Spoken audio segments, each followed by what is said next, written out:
Hey, there we are, live and something. Anyway, good to see everybody. Welcome to Wood Spun Around. I'm Doug, and I've got my friends Todd and Ruby with me. They're going to keep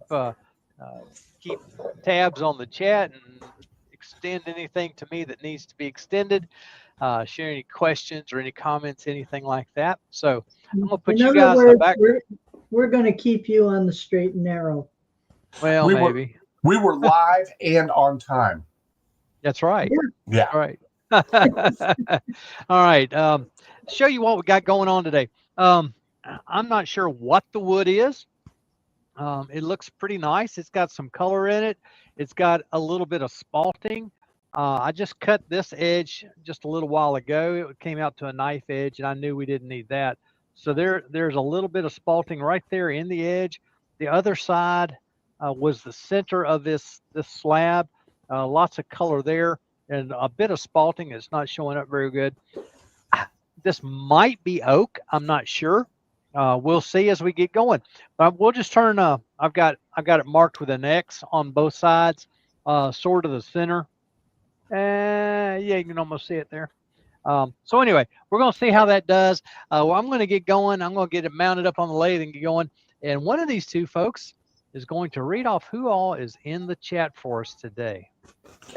I'll give it a shot, and then Ruby can keep me in line. There you go. Let's see. My way.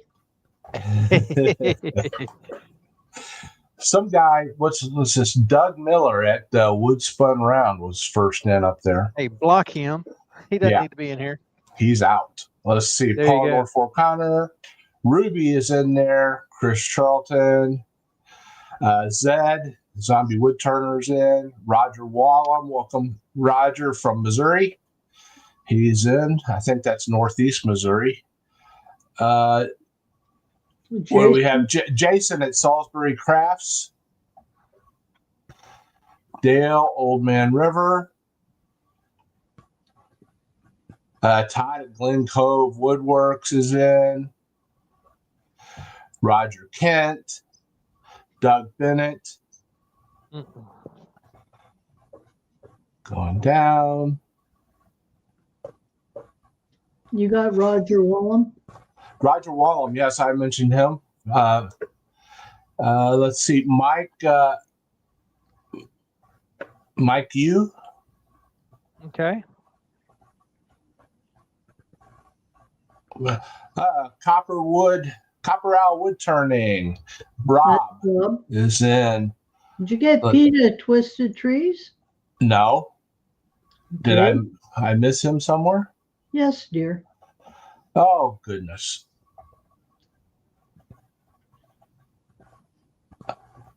Well, actually, I just got to him. Let's see. Dances with Aardvarks in the house. Mike. Hello. Let's see. Jim Spalding. Yeah. Jim's just like Mike Evans right behind him. Anthony Green. And Spun by Green Jeans.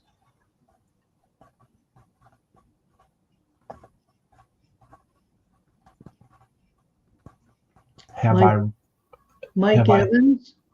Yep, I mentioned Mike. I think I've made it to the end. It refreshed on me, but I think I got there. I think you got them all. Well done. Welcome, everybody. And if we did miss you, you're more than welcome. We're glad to have you with us. All right. You may have seen I'm not on my mark on this side. I don't know what happened.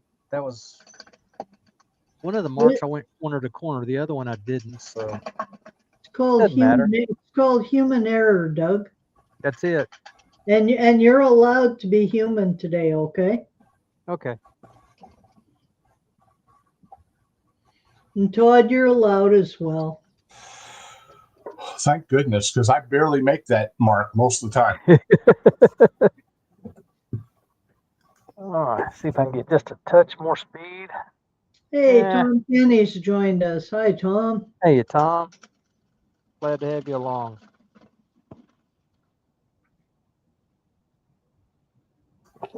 Ronald Todd just came in Hey, Ron. from the West Bank of New Jersey. Yeah, they're getting hit with some crappy weather. Says he's making an urn. I have not started mine yet. Well, I decided I'm not going to make one because I don't have anyone to leave it to. So, and Gav Seta has joined us. Hi, Gav. Now, what's this thing about an urn? Was That's the somebody challenged latest. to make? That's the latest thing is to be making an urn. Okay. I'm making one for my brother. I'm not going to turn it. It's going to be a flat work box. Okay. I think I'll have some time between now and the end of the year to do it.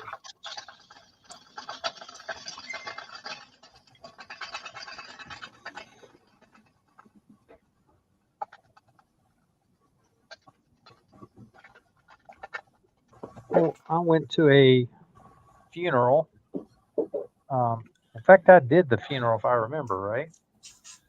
But while I was waiting on my time, I got looking around, and this funeral home had a display of funeral urns. I'd never seen a big display like that. So I was looking at them, and it caught my eye. Something was very wrong. They were all, like you were saying, Todd, square boxes. They didn't have any turned or round ones. So I asked the funeral director about it. He said that was just what they had available, that they didn't have anybody to turn them. So, Well, Pete says he doesn't need a turned urn. An old Amazon cardboard box will do for him.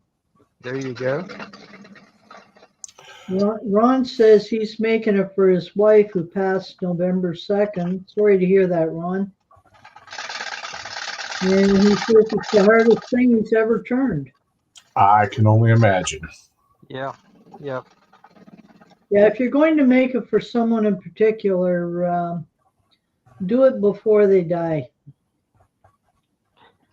It's yes, it's easier that way for sure, emotionally.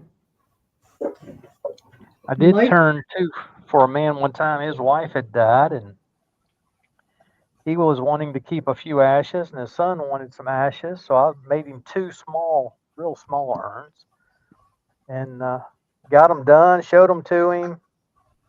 Told him to bring the ashes by, and I'd put them in there and seal the lids, and he never did. Never did. I've still got one of them.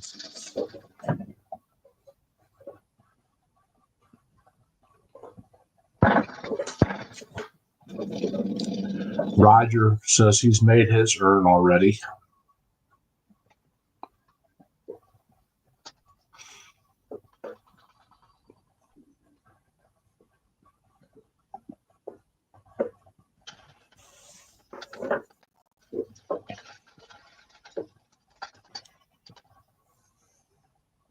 That top edge, I keep getting a good bit of kickback because I'm still not.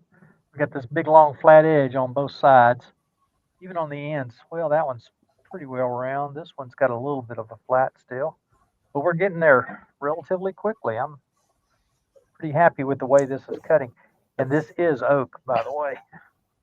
Don't ask if it's red or white. I have no clue. Probably white oak. and Jason's asking who's completed the snowman turning challenge. I did a bunch of those last year. Mine are all gone, I'm afraid. I turned 3 this year. They're all gone. Pete says he doesn't turn snowmen after April.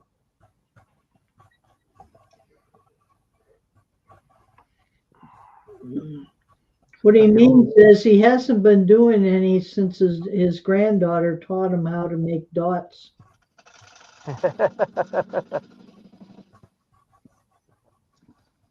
That was hilarious.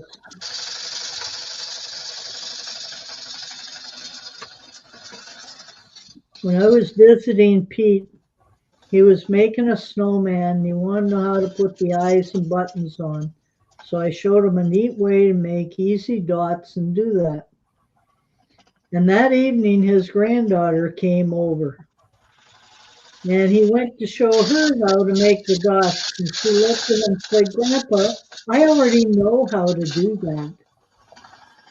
And I just wish I had had a camera on Pete's face. I bet that was hilarious. All right, I've got to speed up to about 800 now. It's turning a bit better. Still got this area where the wood fell off here, which is fine. Big flat on that end. Both ends are round now, so we're getting close.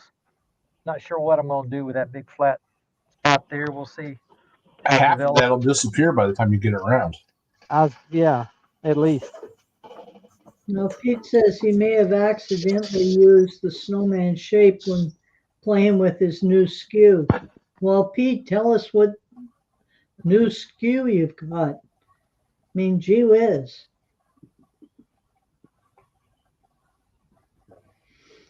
And Mike says he did make a video of how to turn Steve Jones' Star of David for the top of a Christmas tree, and that's his Christmas quota.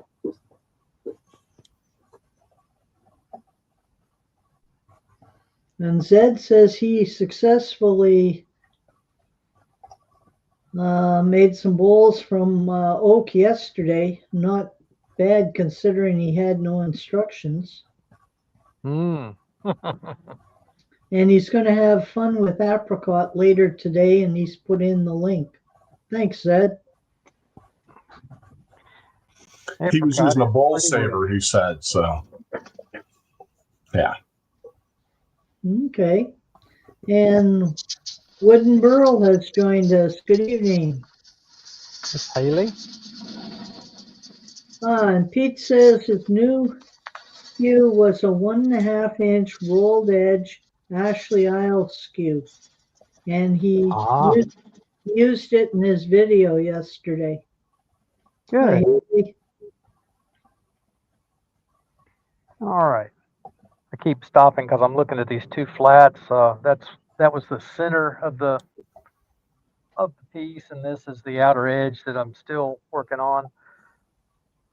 Oh, but I think it's about time I did something for the bottom. Need to flatten it out, and then we'll work on getting a tenon. Then we can finalize the shape here.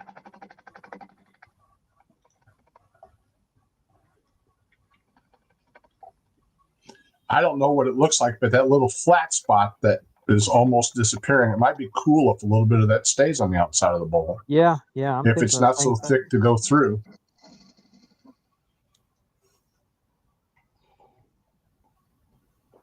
Yeah, that would be my only concern.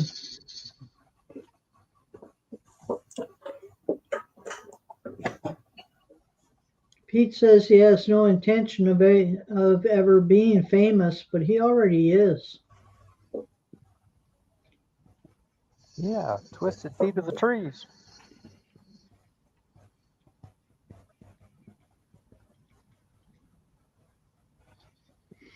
And Zed says the problem nowadays is that people are way too judgmental. He can tell just by looking at them.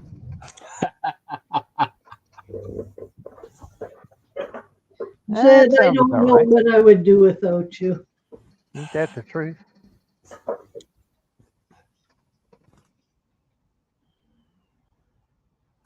All right, I'm trying to look at the tenon on this side and look at the chuck on the back side and make sure we're about the right size now.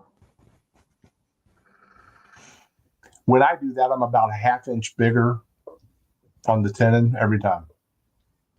Maybe it's that right eye, left eye dominant thing you were talking about, Ruby. That right eye, left eye dominant thing makes a huge difference. You need to know which eye is your dominant eye. It's funny, I've worn glasses since I was Knee high to a grasshopper? closer to an ant. Oh, okay. Almost my whole life. And my right eye has better vision, but 9 times out of 10, when I do the eye dominance thing, my left eye is more dominant. Yeah, my left is my dominant eye as well. When they put me in the monovision lenses, they assumed because I was right-handed that I was right eye dominant, so they made my right eye the distance eye, and Oh my dear. left eye was my reading eye. Well, believe it or not, it worked. But then, after a couple of go-rounds that way, I asked it, can we switch that? My doctor says, absolutely, we can do it any way you want to. And so we switched it, where my left eye is my distance eye, and my right eye is my reading eye. And honestly, I can't tell you which way's better. Well, Mike says he's been seriously considering wearing an eye patch on his right eye when turning ghost images. Sometimes you have to do that. Like when I did a lot of rifle and pistol shooting, I had to block my right eye and just use my left eye. And Pete, you're going to have a conversation with me about our trip to Norway next summer. Ooh, that sounds fun. Yeah, Pete's on the back of Pete's motorcycle. Oh, that'll really be fun.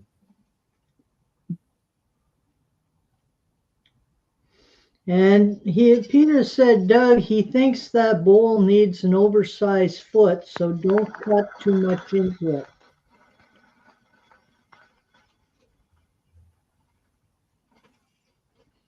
And I think he might be right on that.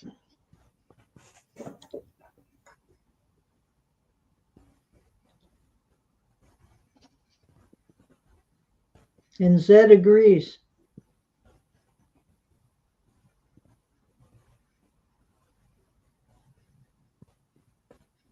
You can't really see it because of the silly lights.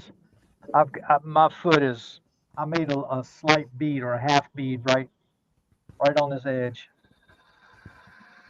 And Chris Charlton says, I know it's not related, but he was sorry to hear that Phil Anderson has decided to stop putting videos out due to his health. Yes. Well, That's unfortunate. I don't want to put words in his mouth by any means. But if I'm remembering right, his words were that last video may be his last one. Okay. He's left the door open. I'm hoping he'll get to feeling better and will want to put some more out. But yes, I'm the same way. I've watched Phil for a long time, and I've even gone back and watched some of the older ones. And Brian from the Vineyard Farmhouse has joined us. Hi, Brian. Hey, Brian. Good to see you today. I like Phil's nice, calm voice. Oh, yeah.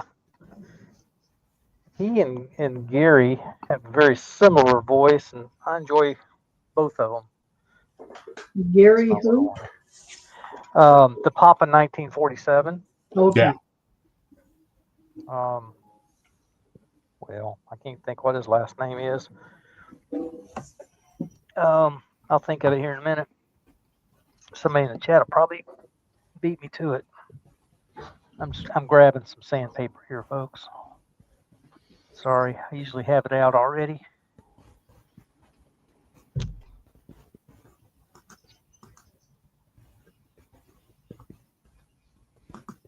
And Raymond Wise has joined us. Hi, Raymond. Hey, Ray. I have been, when I get a little bit of time out here, I've been working on getting some of my pieces that are in process completed. And I've had a lot of fun doing that. Just being able to slow down and work on things, get them finished, not worry about the camera. Let's see, I need that a little closer. I was hoping to do that this evening, and then the guys from the wood mill dropped off a couple dozen more spindles. Yeah.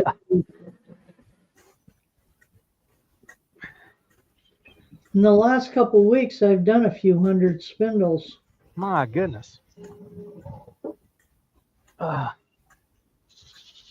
Mark Beckett. He has not been doing production work because he didn't have. It was getting monotonous to him. He just picked up another production job here just recently. Well, he was doing a lot of teaching and demonstrating. Yes, and traveling. Yes. Between those three things, and I don't blame him. The teaching and the demonstrating are a lot more fun. But the production stuff, like your spindles, that pays the bills. Yep. Now, Mike says this is off topic, but he switched to using synthetic wire wool. It's like Scotch-Brite, but comes in a roll, so it's much cheaper. And that it is.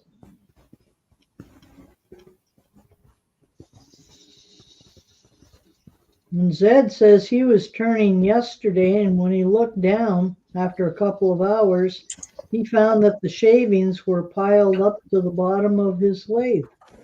Yeah, isn't that crazy? They pile up quick. That's when I get the snow shovel out to shovel them into a bag. Yeah. Although it looks like by the time you're done, Doug, I'll have to use it to clear the driveway again. Yeah, absolutely. I've got some bug holes in there that I think I'm going to go ahead and clean those out. I'll just leave them, but I want to clean them out. May have a critter or two in them. Possible. It should be, this wood should be dry enough that they're gone. Oh, okay. Yeah, these trails are, it's powder.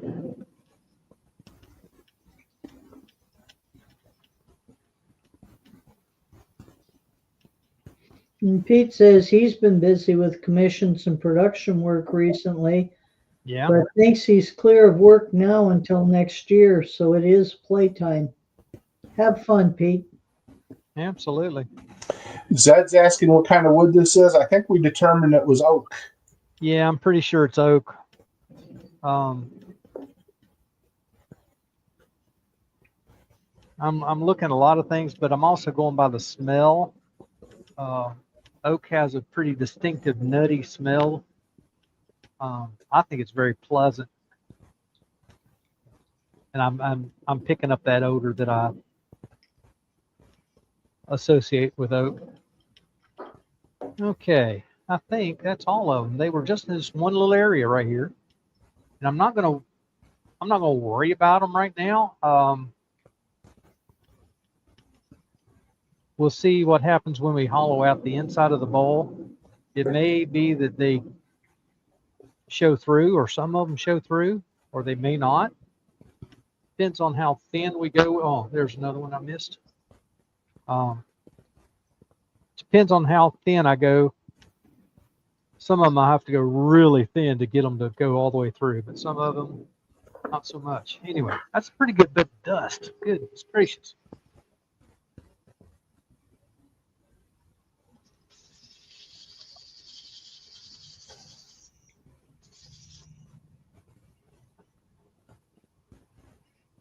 Gotta remember what I'm doing here.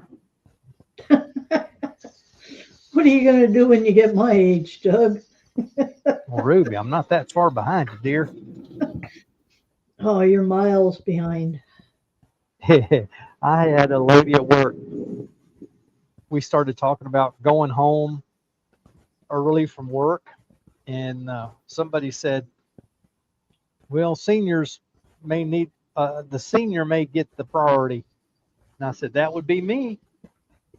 And this lady who is my boss, she said, "I don't think so. It would be me out of this group." And I said, "I don't think so." She says, "Oh yeah, I'm older than you by a good bit." I said, "Are you sure?" She said, "Oh yeah." I said, "I'm 66." She says, "Oh, you are older than me." Well, that That's was a good, though. backhanded compliment, Doug. Yeah. Oh, I took it that way. Yeah, you don't look anywhere near your age. Well, the kids that we have at work, they have a hard time believing I'm as old as I am. Sometimes, honestly, I have a hard time believing I'm as old as I Yeah, I have that problem too. am. My body reminds me every once in a while. Oh, mine reminds me regularly. Yeah. When I fell last week, that was a great reminder of how old I am. Oh dear. Yeah, yeah. Slipped on some ice. It was dark 30 in the morning, That and is we had some ice in the walkway, and I did not see it. that And is going to be gorgeous, Doug. I think it is. I think it is. It's You did a pretty good job sizing that tendon there for well, just yeah. eyeing it. Well, I was looking on both sides at the same time. I could see my tendon that I cut here, and I could see my jaws over here that had that in it. So it was closed perfectly. So Yeah. it could be a hair smaller. I didn't want it to get too small though. So I left it probably bigger than it needs. Well, I know it left it bigger than it needs to be. All right, I want to get those shavings out of the quill and my groove, or get the groove in my quill. And then we're going to get that vaccinator out of there.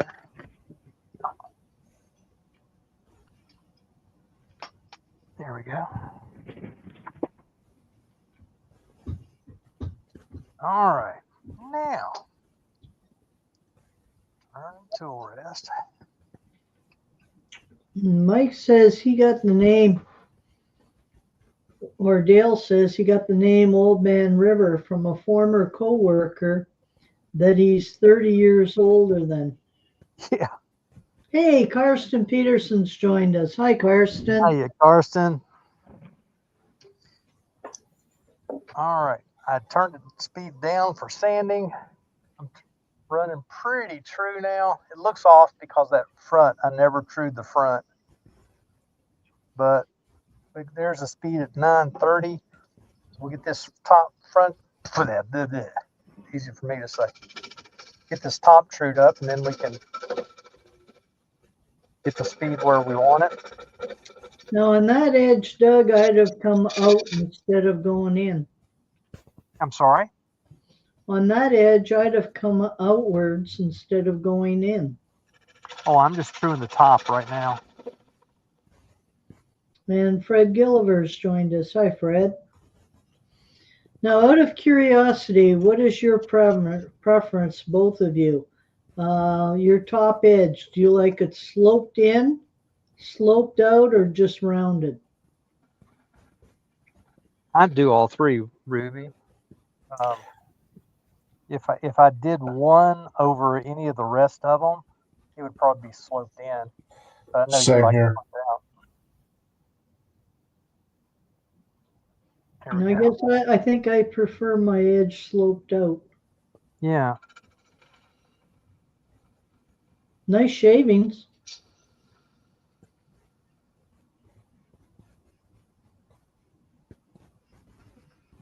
Zed says he likes a beaded rim. Yeah. Oh, and I think I'm going to decide on the rim a little later. I'm going to work on hollowing first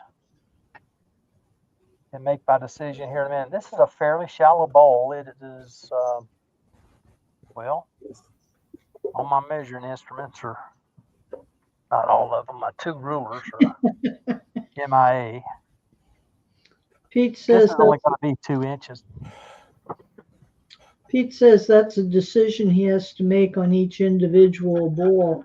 And that sometimes, if he gets distracted, the resulting catch designs it for him.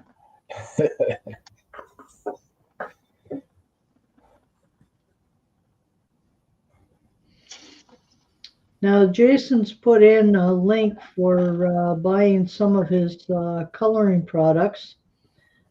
Jason, does that link go to an Australian company or an American one?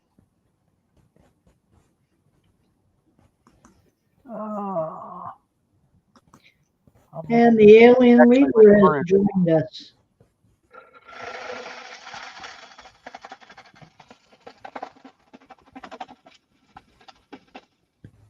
Jimmy, glad to see you. Okay, yeah.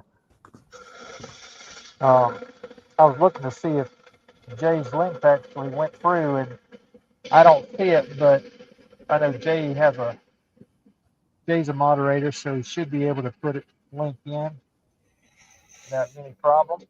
Yeah, I was able to follow the link. Good. Looked good.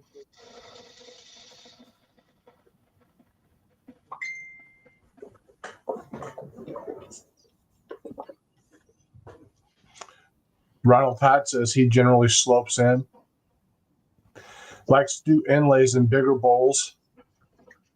Yeah. That's something I want to do probably soon. I've got quite a bit of stuff I could use for inlay. Just never have done it.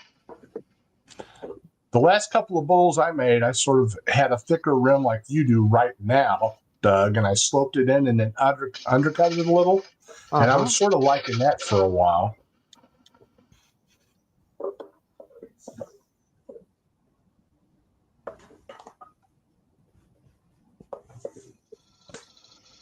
Karsten had a co-worker say, "Oh, you're older than my dad." Karsten said he wasn't sure he was ready to hear that.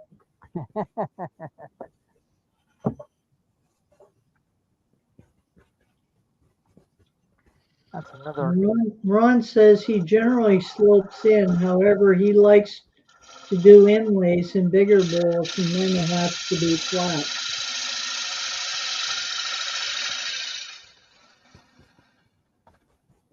And Jason says that link is English. So I think he means from England. And Dale says on his last job, he had a coworker that called him Grandpa. Yeah, my coworkers don't do that, but they are super, super respectful. And in fact, I have to tell them every once in a while, let's drop the sir and Mr. Miller. We have to do too much work. Now there's a question there on the thickness recommended for a yarn bowl. I like to go with the rim and the walls being quarter-ish. I was going to say quarter inch usually. Yeah, you get heavier in the bottom just to add weight, so the bowl won't move around so much. But the walls, one reason I like the walls a bit thinner is so when I cut the J hook, it's not so hard to cut. It's much easier. And Gav says that someone once told him the 1/10 of the diameter of the bowl as a rule. He never measures it though. Pete says my tools like undercut rims. His fingers, however, hate it when it comes to sanding them. Well, that's because his fingers are bigger than his tools. I think we had the yarn bowl conversation a couple of weeks ago. Did we? Been a little while, yeah. Yeah. Wayne had mentioned at the time, and hope Wayne's doing okay today, that he doesn't like to do the J hooks anymore. He just puts a hole in the side. Yeah. And as a turner, I like that idea a lot. But the people who use them don't like them that way. They like the hook. Yeah. I'm going to switch over to my Easy Wood finisher to get this transition area because it's those holes are coming through, and I just need to. It's getting hard to keep my bevel rubbing right through here. And the angry woodturners joined us. Well, hey, Roger. Yeah, I need to go a little deeper, starting right there.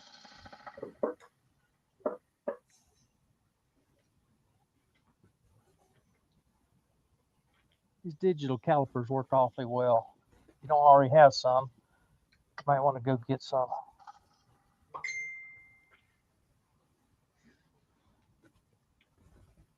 Hope everybody understood the digital calipers.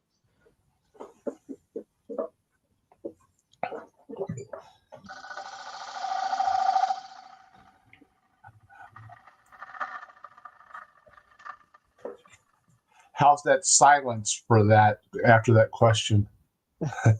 That's what the yeah. Mm-hmm.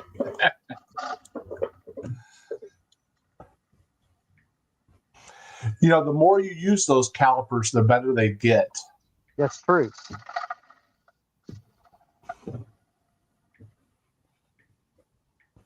Zed says he prefers to use the micrometer. Yeah. All right. That's pretty good down the side. I got to get some of this bottom out of here. I'm going to change. For something like that, I use the Martel calipers. Yeah.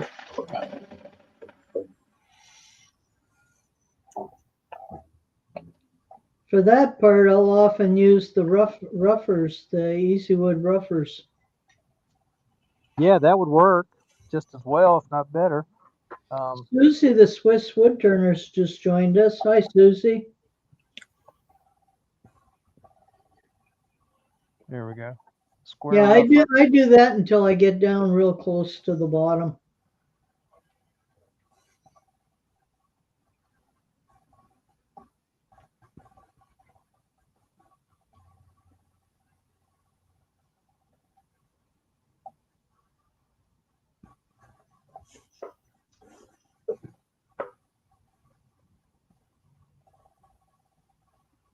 Yeah, that's cutting it quite nicely.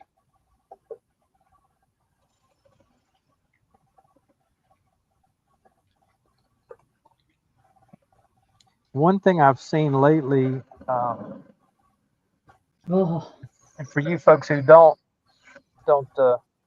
typically use carbides, I've seen a lot of people taking that cutter and trying to take the full width, and it'll no. cut it that way, but there's no need to, and it's a whole No. lot easier on you and the tool if you'll take half or less. Yep. Yeah, I like to take about a third. Yeah, it's a good plan. And Mike says he has a friend called Vern that can tell the thickness of the walls by the sound they make. And yes, that's the Vernier method. Vernier method.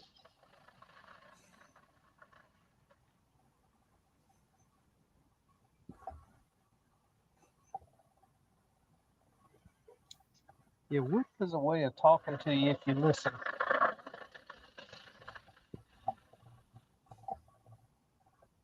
You probably could hear that was getting thinner as I got toward the outer portion there. I'm going to turn it off. Using my digital calipers again. Yeah, from here to the center, here needs to be a little thinner. Yeah, from here. It looks like it flattens a little bit from here. But actually, it flattens, comes back out. Of course, I'm Oh. exaggerating it with my hand. It's higher here than it is here by a good bit. And I owe Chris Charlton an apology for having demolished that joke.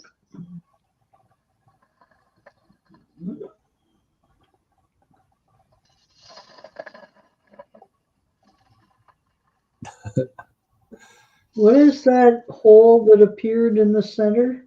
No, that's just the spalting. Oh, the dark in the center? Yeah, it's not a hole.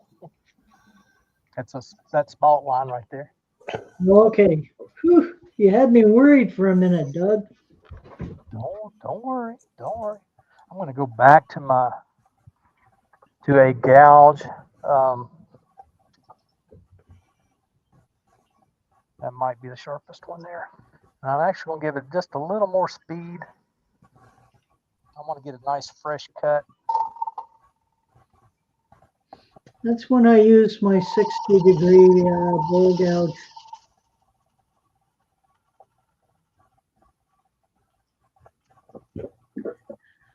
And Todd has put in, did you hear that NASA is about to launch a new mission to say sorry to aliens for Earth polluting space? It's called Apology. That's a good one. I'm still high from that right there all the way in. But we're getting much, much closer. And Pete's pointed out that large flat base allows way more room for M&Ms. That's right. I don't So think that's going to be an issue in this bowl. purpose.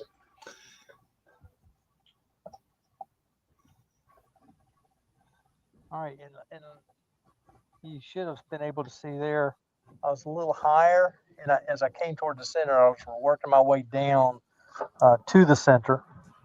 That allows you to keep that velvet rubbing. Still got a high spot right there. I need to mark that. See that ridge starts right there, all the way to the center. A little bit of a high spot here.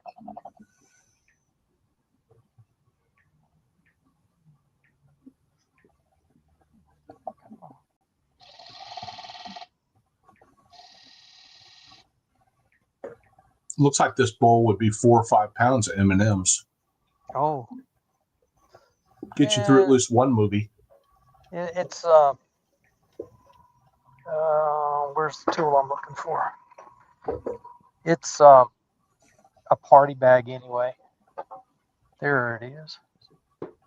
It's a party bag. Gotta raise that tool rest.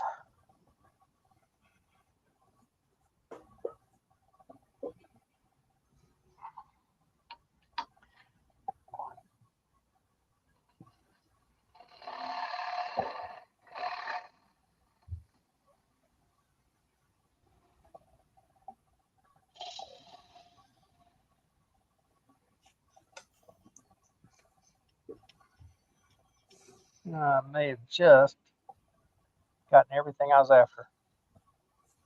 It felt good as I went through there.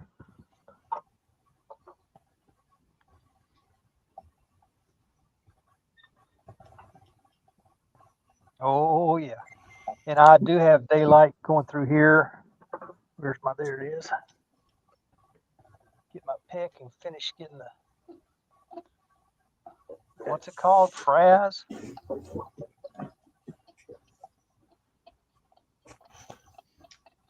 Ronald Todd says, you fill that bowl with M&Ms, you'll have to take an insulin shot.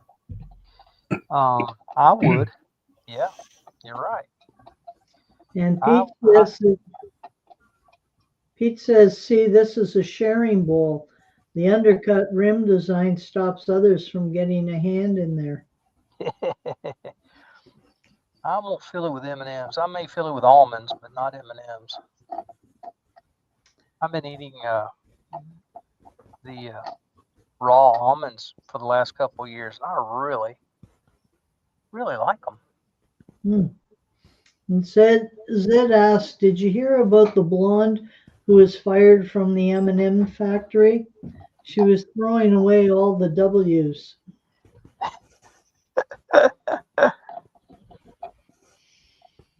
Hmm. I had a go around with one of my son's teachers when he was in grade school. She graded him down for the way he was making his W's, or his M's, rather, his capital M's. So I asked her, wasn't arguing, I was just wanting to know, why are you grading him down? Because that's the same way I make mine. And she says, because his M's are upside down W's. There is a difference. Capital M's, the legs go straight up and down, she said. And W's, the legs splay out. Okay. That's the way you want to play it. So then we worked with him on getting straight M's and splayed W's.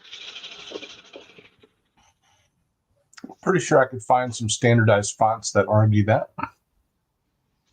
Yeah, I think I would disagree with her. I remember when they came to me when I was teaching school and said I couldn't teach cursive writing anymore. So in art class, I taught all the kids calligraphy, and we learned different letter styles. Yeah.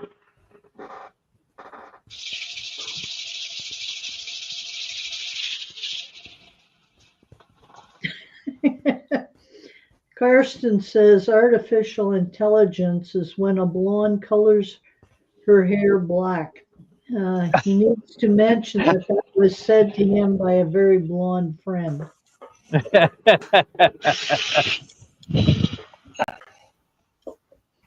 And Pete says that was just design differences, Doug.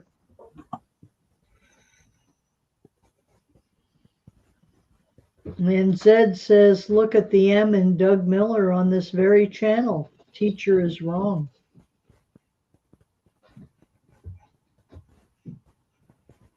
More bug tracks there. That is going to be absolutely gorgeous. I am extremely happy with what's coming out. And I've got 3 more pieces of this. And you were worried that there wouldn't be any spalting in the middle of this. Yeah, I was. I truly was. Very concerned. I thought it could be just up on the edges, but this has given me a lot of hope. Well, if it wasn't for all the people watching, I would have suggested filling all those holes.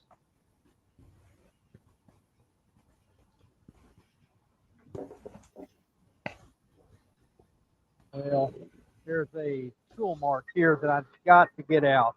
It's making me a little crazy.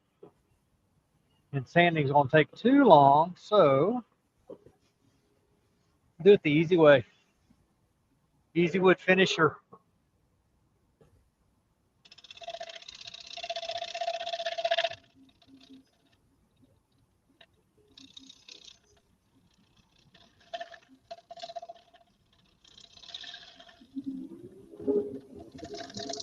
Starting to bounce on all those bug trails too. Not to mention that the wood's getting thinner.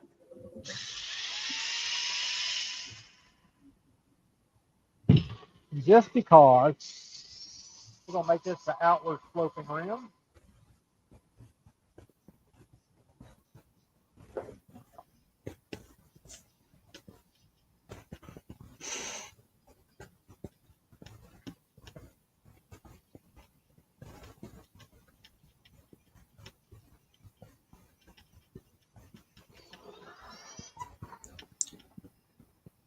As long as you don't have to worry about cutting your fingers on the edge.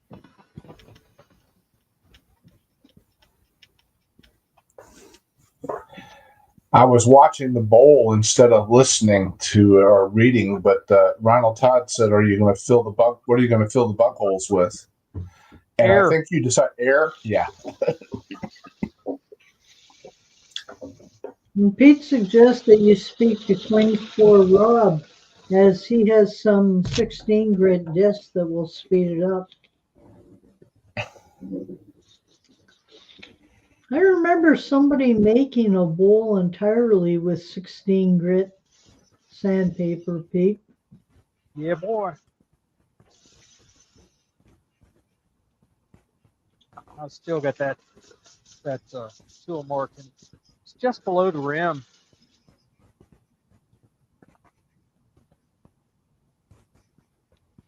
Go back to my. Zed's asking if a bowl gouge is 1 grit then. I'm sorry, if a bowl gouge is what? Is one grit. Yeah, that'd be about right. There are some days.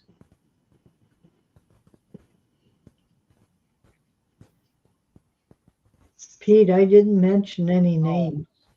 I see one problem. I'm too fast. I never slowed it back down.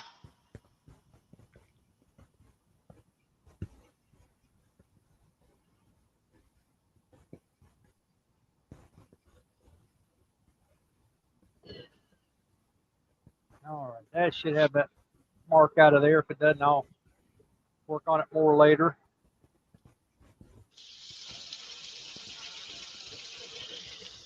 I was just thinking about all these people that said they had time between now and the new year to work on different things, and I don't.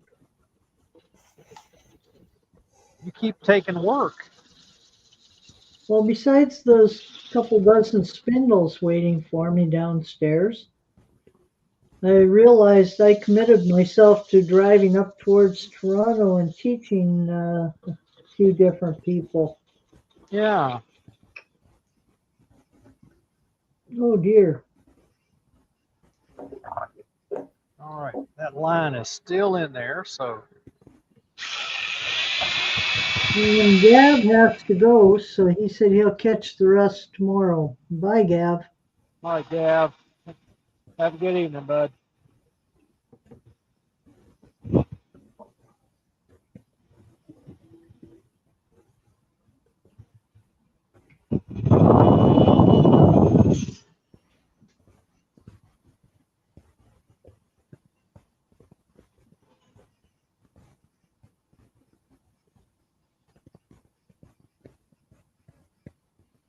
And Pete says that Rob did send some 16 and 24 grit to him, Brian, and Terry.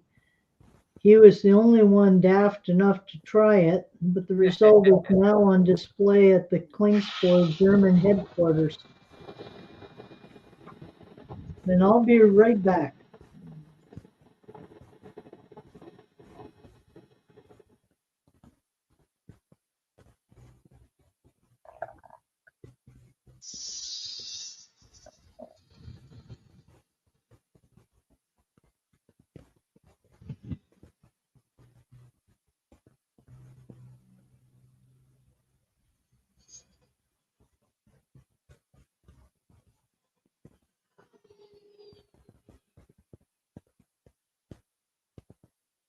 All right. All the sanding for now. I will probably end up going back and doing a little bit more. As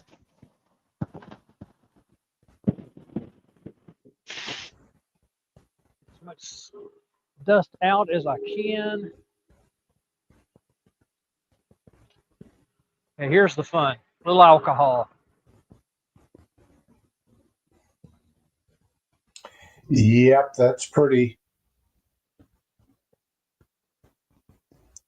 What'd the farmer say to Babe? That'll do, pig. That'll do.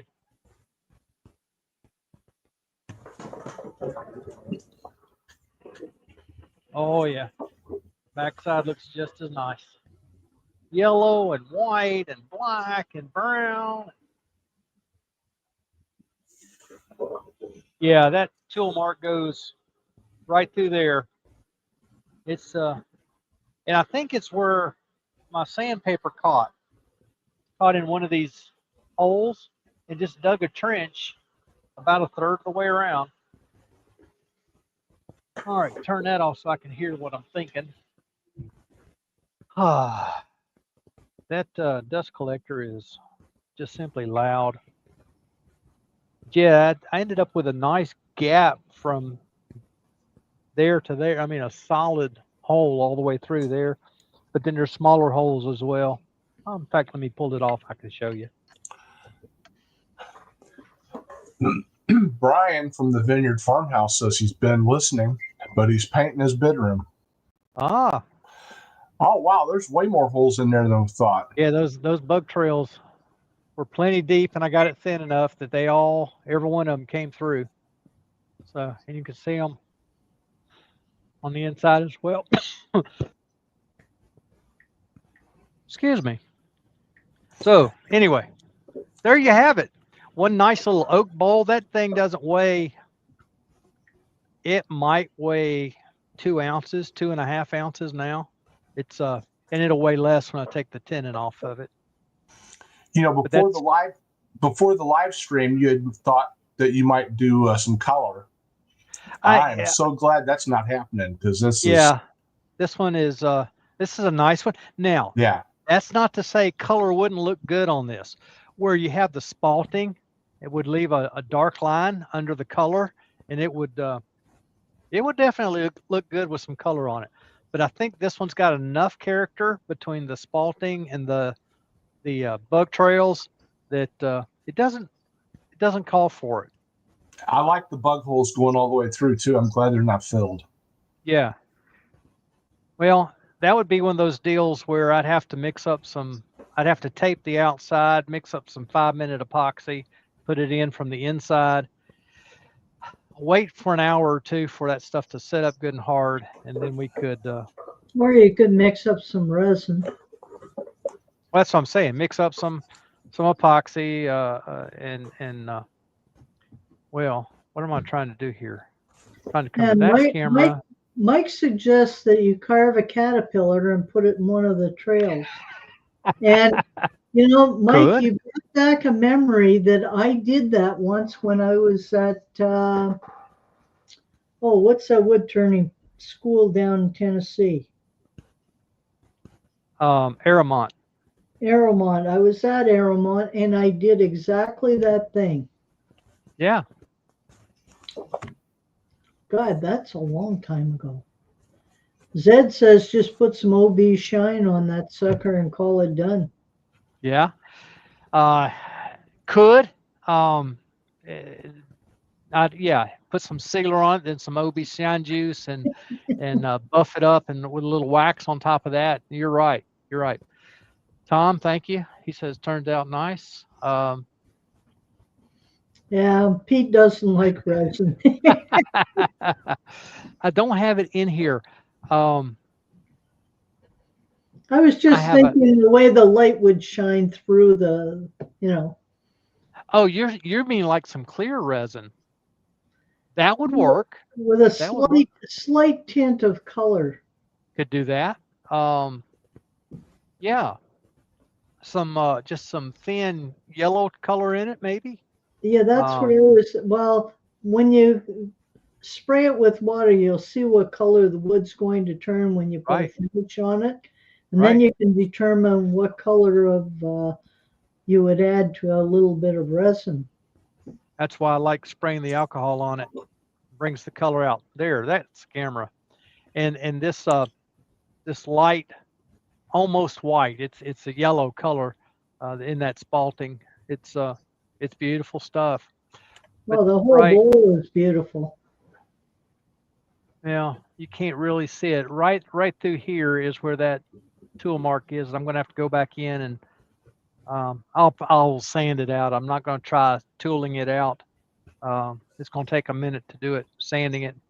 But it's because it's right over those bug holes. If I try to tool it out, I'm liable to tear up the bowl. There's a bug hole right on the edge, right there, and I would 1 millimeter left. Yeah, I'd hate to catch that and dig it out. That I'd have to cut way back on it. So, anywho, there it is, folks. An oak bowl complete with bug holes. Let me bring my friends back in. And Jason is saying that your package is in the wind. Okay. Thank you, Jay. Appreciate that. And we'll have to do some messaging here over the next few days. Things are in the works. Things are in the works. In fact, there's something else I want to ask you about, Jay. See if you can get hold of something for me, and send it maybe in a package with some color.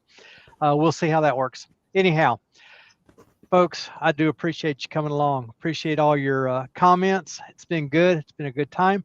Excuse me. Yeah. There we go. Pete says he would just oil it, and he suspects it would drink at least the first 2 coats and then build to a great satin finish. It might do it. Oil it. Whatever I do, I'm going to put some sealer on it before I do much of anything else. I've got some sealer over, or some finish over here.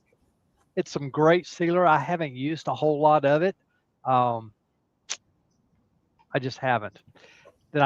This might be a good candidate. It's an oil finish, but it's more than just, it's not just walnut oil. It's some other stuff as well. So I'll put a coat on it. I'll seal it, put a coat on, see how it looks. If I like it, I'll finish it out. If I don't, I'll sand it off and go back to what I originally thought, which is nothing but walnut oil, just several coats of walnut oil, letting it dry naturally. But anyway, there you have it, folks. Oak, spalted. You never know what's inside a piece of wood. Here's another piece of it right here, just in case you weren't here in the beginning. This is what we started out with. It looked just like this. I did cut this edge off, just because I knew I wouldn't use all of that. But